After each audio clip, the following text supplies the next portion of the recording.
Hello बच्चों, पिछले video में पार्ट जो 1 था हमने पढ़ा था कॉम्प्लेक्स नंबर में, उसी के आगे है। उसमें हम लोगों ने प्रस्तावना पढ़ी थी और आज हम एक सवाल हल कर रहे हैं, 2 सवाल। फिर इसके बाद इसकी हम विशेषताएं बताएंगे, इसकी प्रॉपर्टीज़ क्या हैं। बहुत कुछ हमने बताया था, इसमें बहुत कुछ अभी पढ़ना है हमको। तो पहले आप एग्जाम्पल लिखिए। इसका नाम जैसे हमने कहा था सम्मिश्र संख्या कॉम्प्लेक्स नंबर, तो इसे कॉम्प्लेक्स नंबर को z से व्यक्त करते हैं कि z इक्वल टू क्या होता है। ये लिख दिया अगर z equal to x plus i y. तो जो x पार्ट हमारा है सम्मिश्र संख्या, हमने बताया था इसकी परिभाषा पिछले वीडियो में हमने बताई थी कि सम्मिश्र संख्या की परिभाषा क्या है कि जिसका एक भाग वास्तविक हो और दूसरा काल्पनिक हो। फिर इसकी प्रॉपर्टीज में पढ़ेंगे, शुद्ध वास्तविक भी हो सकता है, शुद्ध काल्पनिक भी हो सकता है। जितनी वास्तविक संख्याएं हैं वो कॉम्प्लेक्स नंबर में आ सकती हैं सम्मिश्र संख्या में। सम्मिश्र संख्या हमने बताया था सबसे बड़ा समुच्चय है, तो उसको इसमें रखा जा सकता है। इसको हम आगे देखेंगे। तो अभी हम यही पढ़ेंगे सवाल जो हमने बताया था। हमने इसमें 4 रूप देखे थे इसके कि आई की पावर अगर कोई धनात्मक राशि है तो आई की पावर मान लीजिए हमारे पास दिया है, ये था कि आई की पावर n, और हमने लिखा था कि आई की पावर अगर ये 4m है तो 4m है तो हमने इसको लिखा था ये 1 हो जाता था। और अगर आई की पावर 4m प्लस 1 है, इस रूप में है, तो इसका मान आई होता था। फिर अगर आई की पावर 4m प्लस 2 है तो इसका मान होता था -1 होता था। और दूसरा था आई की पावर 4m प्लस 3, ये होता था -i होता था। तो हमने बताया था कि ये जो प्रारूप है हमारा a बराबर BQ प्लस R, जो यूक्लिड विभाजन प्रमेय का कक्षा 10 में पढ़ा था, उसी के आधार पर इसको किया गया है। लेकिन इसमें थोड़ा अंतर है, इसमें 4 ही मान लिए जाते हैं। उसमें यहाँ पे 9m प्लस 1 9m प्लस 2 भी हो सकता था, ये भी लिखा जाता है, लेकिन इसमें 4 केवल ही लिया जाएगा। इसमें केवल 4 ही लेकर चलेंगे। b बराबर 4 ही लेंगे, b बराबर हम 2 नहीं लेंगे, b बराबर 3 नहीं लेंगे, b बराबर 5 नहीं लेंगे, b बराबर 6 नहीं लेंगे, b बराबर 7 नहीं लेंगे। ये सब उसमें लेते थे, इसमें नहीं लेंगे। इसमें केवल 4 ही लिया जाएगा। तो इसके 4 रूप हैं। तो हम यहाँ पे देख रहे हैं कि 2 भाग हमारे, जो देखिए आई की पावर जब 4m होता है तो 1 निकलता है, आई की पावर 4m प्लस 2 होता है तो -1 निकलता है। तो ये दोनों वास्तविक संख्याएं हैं, ये वास्तविक भाग है।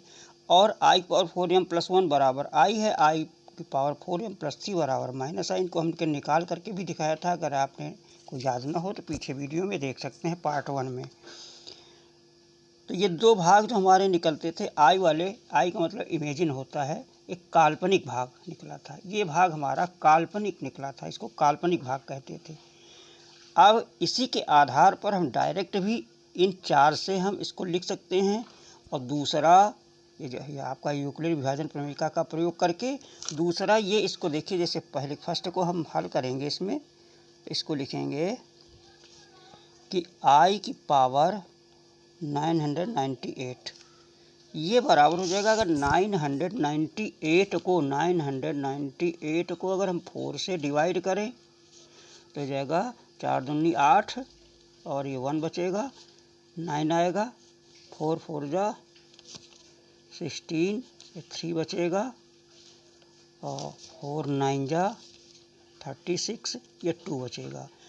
तो ये बराबर क्या हो जाएगा, अगर a बराबर BQ प्लस के रूप में लिखें तो इसे लिखेंगे i बराबर 4, b ये 4 है और q है 2 4 9, और प्लस ये शेष जो बचा हमारा 2 है। अब इसको हम क्या लिख देंगे, इसे हम बराबर ये भी लिख सकते हैं, तो i की पावर 4 और इसके ऊपर कर दें 2 4 9 और इंटू आई की पावर 2 लिख सकते हैं। तो बच्चों अगर डायरेक्ट इसका हम प्रयोग कर दें यहीं पर, इसका प्रयोग 4m प्लस 2 वाला, तो ये -1 आ जाएगा। ये देखिए -1 दे रहा है, इसे -1 आ जाएगा। या इसको अगर हम इस अलग मान रखें, चूँकि हमें मालूम है कि i² इक्वल टू -1, यही तो दिया था, आइडर ने यही तो दिया था कि i² इक्वल टू -1। तो यहाँ पे आई स्क्वायर इक्वल टू -1, तो आई की पावर 4 इक्वल टू हो जाएगा, आई की पावर अगर 4 लिखा जाएगा तो हो जाएगा आई स्क्वायर इंटू आई स्क्वायर, ये हो जाएगा -1 इंटू -1, ये 1 हो जाएगा। इस प्रकार भी निकाल सकते हैं। तो यहाँ पे हम क्या लिखेंगे, आई की पावर 4 के स्थान पे 1 लिख देंगे और इसकी पावर 2 4 9 और इसका मान कितना होगा, -1 हो जाएगा। अब 1 की पावर चाहे जितनी हो उसका मान क्या होता है, सदैव 1 ही होता है, तो ये तो 1 आ जाएगा इंटू -1, तो दिस इक्वल टू आ जाएगा -1, ये हमारा आंसर हो जाएगा। सेकंड पार्ट हमारा जो है बच्चों, सेकंड पार्ट में क्या लिखा है कि इन्होंने लिखा कि रूट -1 होल पावर है 90। तो यहाँ पे जो -1 है इसके स्थान पे हम आई स्क्वायर लिख देंगे और इसकी पूरे की पावर हो जाएगी 90। तो आई स्क्वायर का वर्गमूल आई आ जाएगा और इस 90 को, इसको हम 90 को 4 से भाग देंगे, 4 दूनी 8, 1 बचेगा, फिर 4 दूनी 8, 2 बचेगा, तो ये हो जाएगा 4, ये हो जाएगा आई की पावर 4 इंटू 22 और प्लस 2 आ जाएगा, तो ये कितना हो जाएगा, आई की पावर ये आई की पावर, देखिए ये वाला प्रारूप बन रहा हमारा, आई की पावर 4m प्लस 2, ये -1 आ जाएगा इसमें भी, या ऐसे लिख दीजिए आई की पावर 4 के स्थान पे हम 1 लिख देंगे, आई की पावर 4 होल पावर 22 और इंटू आई स्क्वायर हो जाएगा। यहाँ पे हम 1 की पावर 22 लिखेंगे और इंटू -1 लिख देंगे इसको, ये बराबर हो जाएगा 1 इंटू -1, तो दिस इक्वल टू आ जाएगा -1, ये आंसर हो जाएगा। तो डायरेक्ट हमने अभी जो पहले बताया था बच्चों आप लोगों को कि ये जो लिखते तो हैं यूक्लिड विभाजन प्रमेयिका से, लेकिन इसमें 4 ही लिया जाता है, और वहाँ पे यूक्लिड विभाजन प्रमेयिका में हम 4 भी लिखते थे, 2 भी लिखते थे, 3 भी लिखते थे, ए बराबर 3q+1 लिखते थे, 3q लिखते थे, 4 लिखते थे, 5 लिखते थे, 6 लिखते थे, 7 लिखते थे, 8 लिखते थे, 9 लिखते थे, इस प्रकार लिखते, बी का मान कुछ भी हो लिख सकते थे, लेकिन इसमें हम 4 ही लेंगे क्योंकि आई की पावर 4 का मान 1 होता है, इसलिए इसमें हम 4 को ही लेकर के चलेंगे। तो इस प्रकार ये बच्चों ये हमारा ये सलूशन निकला, इस प्रकार हम इसको हल करेंगे। अब इनमें देखिए कुछ इनकी प्रॉपर्टीज हैं और कुछ प्रमेय हैं, इनको हम थोड़ा थोड़ा पढ़ेंगे। तो जैसे इनकी विशेषताएं क्या हैं कि इसकी विशेषता क्या है, विशेषताएं देखिए, विशेष बात ये क्या है इसमें, पहली विशेष बात ये है कि प्रत्येक वास्तविक संख्या जो होती है, जैसे z बराबर हमारा लिखा, z बराबर a प्लस आई बी लिखा है, तो a हमारा वास्तविक भाग है, इसे हम रियल पार्ट कहते हैं, यह रियल है, और ये आई बी ये इमेजिन पार्ट है, इसे आई कह देते हैं, ये इमेजिन पार्ट है, ये काल्पनिक भाग है। तो इनकी विशेषताएं क्या हैं, इनकी विशेषताएं क्या है कि प्रत्येक वास्तविक संख्या जितनी होती है सम्मिश्र संख्या होती है। पहली विशेषता क्या है कि प्रत्येक वास्तविक संख्या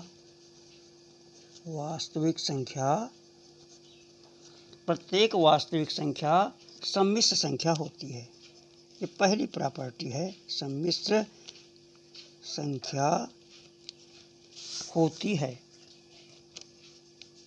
जितनी भी वास्तविक संख्याएं हैं सारी की सारी वास्तविक संख्याओं को हम क्या कह सकते हैं, सम्मिश्र संख्या कह सकते हैं। सम्मिश्र संख्या सबसे बड़ा समुच्चय है।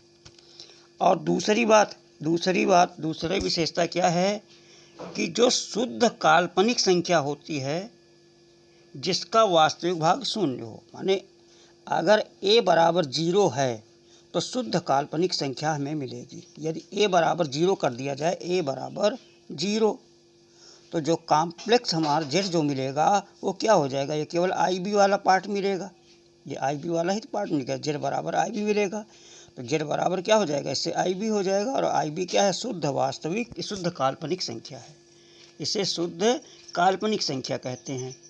तो शुद्ध काल्पनिक संख्या वो होती है, शुद्ध काल्पनिक संख्या वो होती है जिसका वास्तविक भाग 0 होता है। a क्या है, वास्तविक भाग है। तो इसे हम इस प्रकार उलट करके भी लिख सकते हैं कि शुद्ध काल्पनिक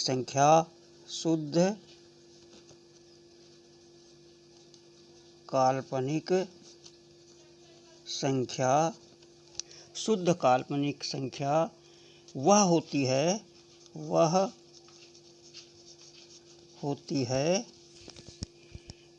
जिसका वास्तविक भाग शून्य होता, वह होती है जिसका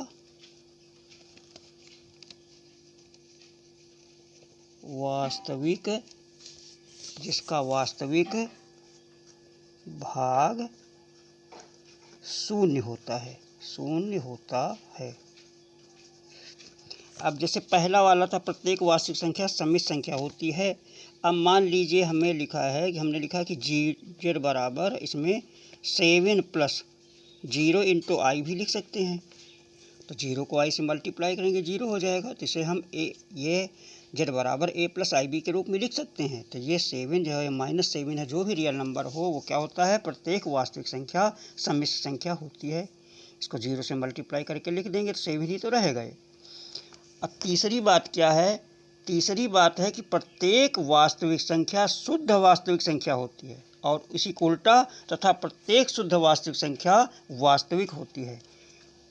क्या कहा, बहुत बढ़िया बात कहा इन्होंने। क्या कहा कि प्रत्येक वास्तविक संख्या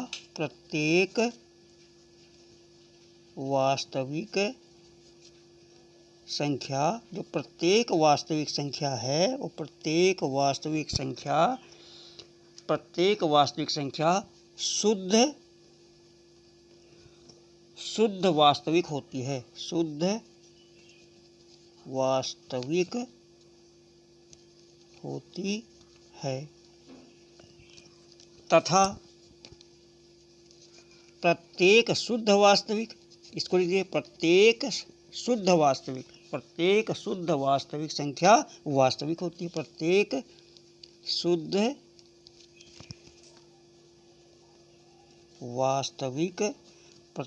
शुद्ध वास्तविक जो प्रत्येक शुद्ध वास्तविक है वो संख्या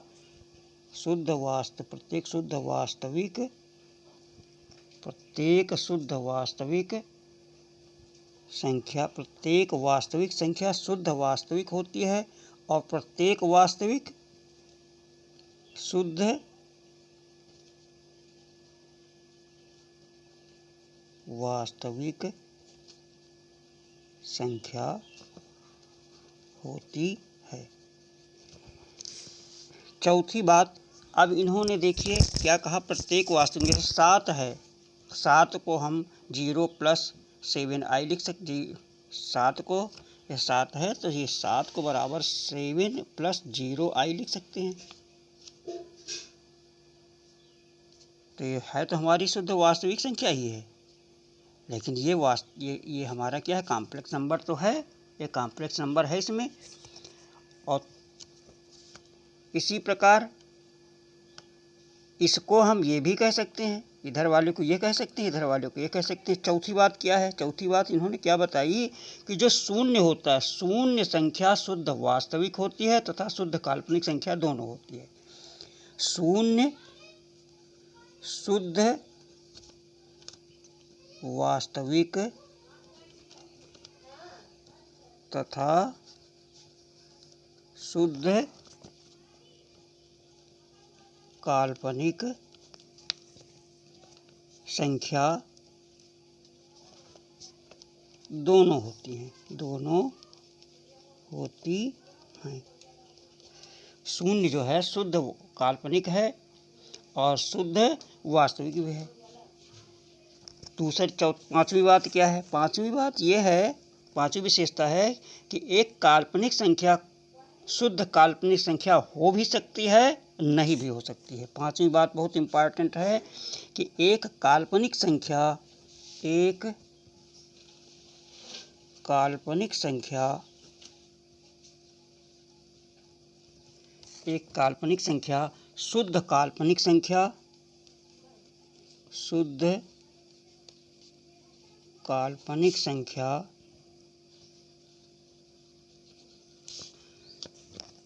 हो भी सकती है और नहीं भी हो सकती, हो भी सकती है,